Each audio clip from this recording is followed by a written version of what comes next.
আসসালামু আলাইকুম এভরিওয়ান, সবাই কেমন আছেন? আশা করি সবাই ভালো আছেন।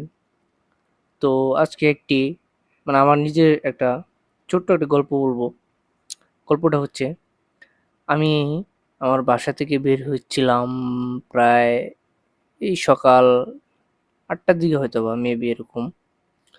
তো আমি একটা রিক্সা নিলাম। রিক্সা নেওয়ার পর রিক্সাওয়ালা মামাকে বললাম, "এরকম জায়গায় যাবা?" বলল, "হ্যাঁ, যাবো।"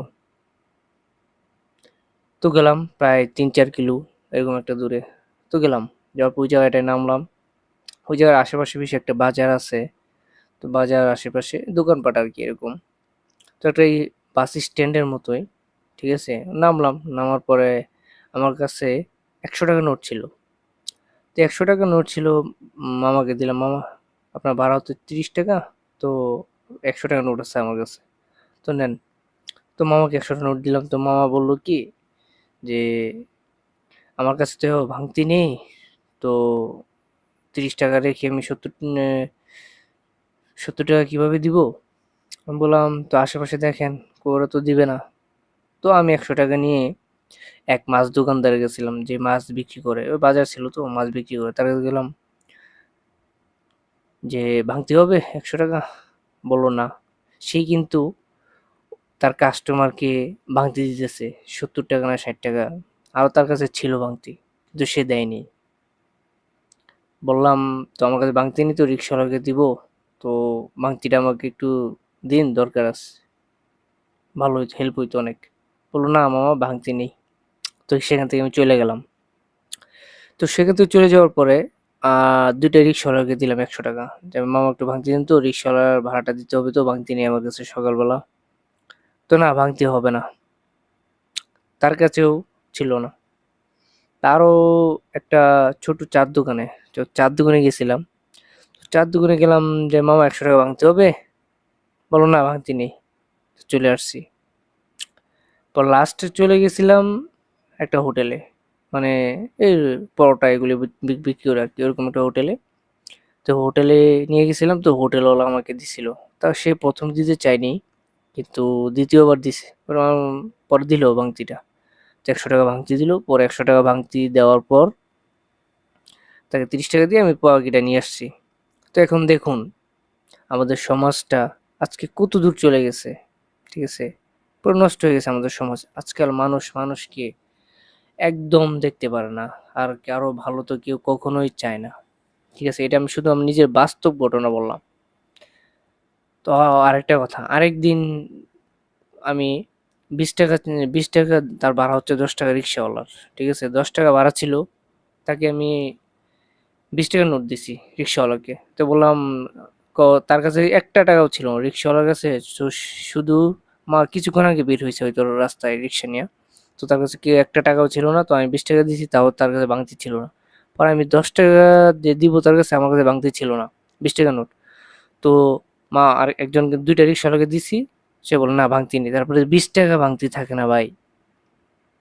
ঠিক আছে? ৳২০ ভাঙতি নাই, তারপরে ২ টা ৳১০। আমি এরকম আরো ৪টা ৫টা দোকানদারকে দিছি। তার কাছে নাকি ৳২০ ভাঙতি ছিল না। একটা মানুষ রাস্তাঘাটে চলাফেরা করলে হয়তো ভাঙতি তার কাছে নাও থাকতে পারে। তো দোকানে বা আশেপাশে মানুষ হয়তোবা থাকলে, বিপদে পড়লে তো সবসময় তো মানুষকে দেয় না। ঠিক আছে? বিপদে পড়লে স্বাভাবিক দিতেই পারে, তাই না?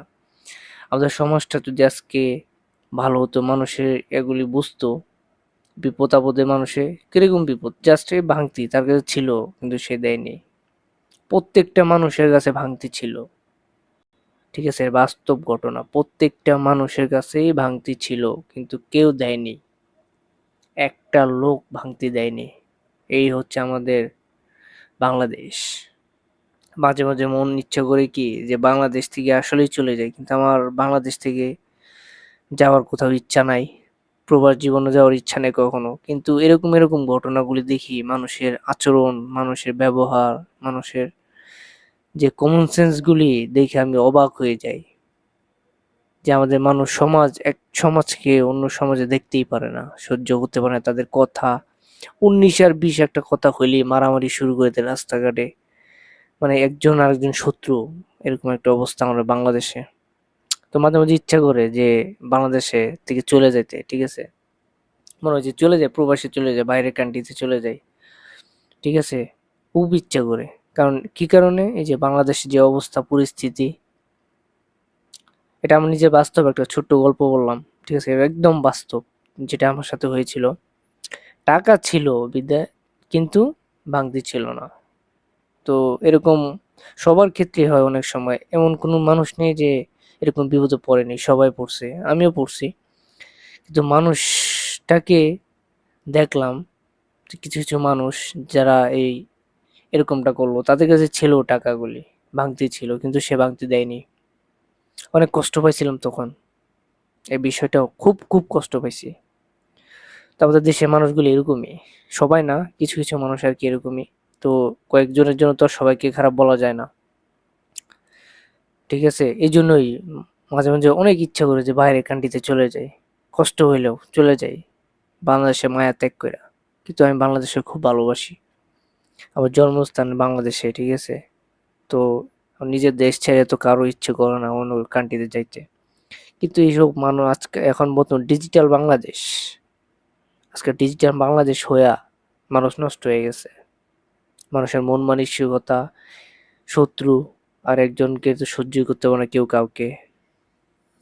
স্যাক্রিফাইস জিনিসটা আজকাল মানুষ বর্তমান ডিজিটাল বাংলাদেশে মানুষ বুঝে না স্যাক্রিফাইস কি, ঠিক আছে। রাস্তাঘাটে বের হলে বুঝতে পারবেন, যারা রাস্তাঘাটে বেশি চলাফেরা করে তারা বুঝতে পারবে।